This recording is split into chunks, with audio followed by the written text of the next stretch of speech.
নমস্কার বন্ধুরা, রিপাস ব্লগের নতুন একটি ভিডিওতে তোমাদের সকলকে স্বাগত জানাই। আশা করি তোমরা সবাই খুব ভালো আছো আর আমিও খুব ভালো আছি। আজকে যেহেতু বৃহস্পতিবার, তাই ভাবলাম মা লক্ষ্মীর পুজোটা তোমাদের সাথে শেয়ার করি। আশা করি তোমাদের ভালো লাগবে, ভিডিওটা দেখতে থাকো। আগে যখন আমি প্রত্যেক দিন ব্লগ ভিডিও শেয়ার করতাম, তখনও একটি বৃহস্পতিবারের পুজোর ব্লগ শেয়ার করেছিলাম, কিন্তু তার মধ্যে এখনকার মধ্যে একটা পার্থক্য আছে, যেটা তোমাদেরকে এক্ষুনি জানাবো আমি। সেই ভিডিওটিতে মা লক্ষ্মীর প্রতিমা কিন্তু অন্য ছিল, আর এটি হচ্ছে অন্য প্রতিমা। আর এই প্রতিমাকে আনার পর থেকে আমি আর একটি ভিডিও ঠাকুরের আমি শেয়ার করিনি তোমাদের সাথে। তাই অনেক দিন পর, প্রায় 1 বছর পর আমি ঠাকুরের ভিডিও শেয়ার করছি। আর সেই রকমভাবে তো আমার ভিডিও ছাড়া হয় না, তাই তোমাদের সাথে সব কিছু শেয়ার করাও হয় না। তাই আজকে পুজো দেওয়ার সময় মনে হলো ভিডিওটা তোমাদের সাথে একবার শেয়ার করে দিই। ভিডিওটি যদি তোমাদের ভালো লাগে তাহলে অবশ্যই আমাকে কমেন্টে জানিও, আর যদি কোনো ভুল ত্রুটি আমার দ্বারা হয়ে থাকে সেটাও জানিও। তাহলে আমি পরের বার পুজো দেওয়ার সময় আমার ভুলগুলি মাথায় রেখে পুজো দেব। তবে আজকে পুরো পুজোটা আমি তোমাদের সাথে শেয়ার করছি না, আজকে শুধু মা লক্ষ্মীকে সাজানোর ভিডিওটাই আমি শেয়ার করব তোমাদের সাথে। কারণ যদি পুরো পুজোটা আমি শেয়ার করি তোমাদের সাথে, তাহলে ভিডিওটা অনেকটা বড় হয়ে যাবে।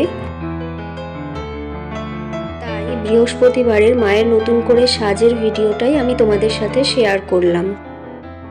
প্রত্যেক বৃহস্পতিবার আমি মাকে এইভাবে সাজিয়ে থাকি।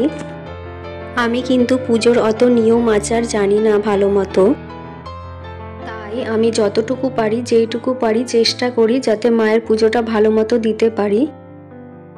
দেখো বন্ধুরা, গল্পে গল্পে কিন্তু মায়ের সাজ পুরো কমপ্লিট হয়ে গেল। মাকে কিন্তু দেখতে খুবই সুন্দর লাগছে।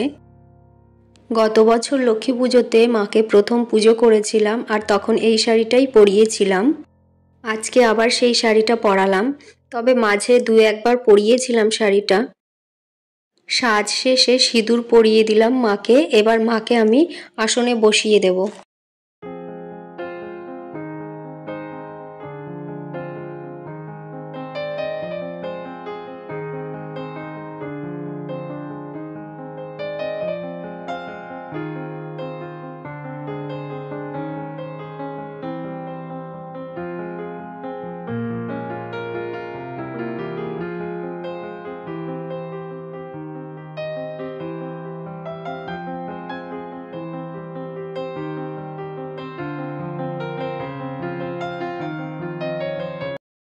আমি ইউটিউবে অনেক পুজোর ভিডিও দেখেছি মা লক্ষ্মীর, প্রত্যেকটা ভিডিওই আমার কাছে খুব সুন্দর লেগেছে।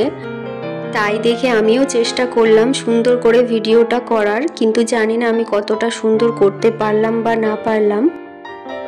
তবে আমি আশা করি তোমাদের কাছ থেকে জানতে পারবো যে ভিডিওটা আমি কতটা সুন্দর করতে পারলাম বা না পারলাম। আশা করি তোমরা কমেন্টে আমাকে জানাবে। তোমাদের কাছ থেকে জানতে পারলে আমারও খুব ভালো লাগবে। আজকে গাছে খুব বেশি ফুল ফোটেনি, শুধুমাত্র 3টে জবা ফুলই ফুটেছে। আর বাকি ঝুড়িতে যে ফুলগুলো দেখতে পাচ্ছ সেগুলি কিনে আনা হয়েছে। মা লক্ষ্মীকে আসনে বসিয়ে এখন মায়ের ঘরটিতে স্বস্তিক চিহ্ন এঁকে নিচ্ছি।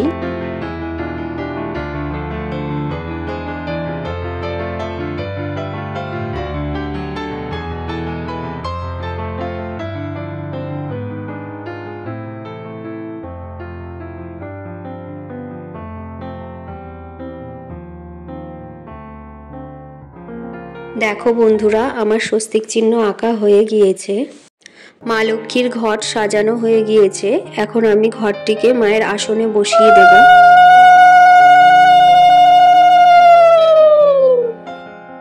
বন্ধুরা, ভিডিওটি আমি এখানেই শেষ করলাম। তোমাদের কেমন লাগলো ভিডিওটি অবশ্যই জানিও, আর যদি ভালো লাগে তো একটি লাইক করে দিও।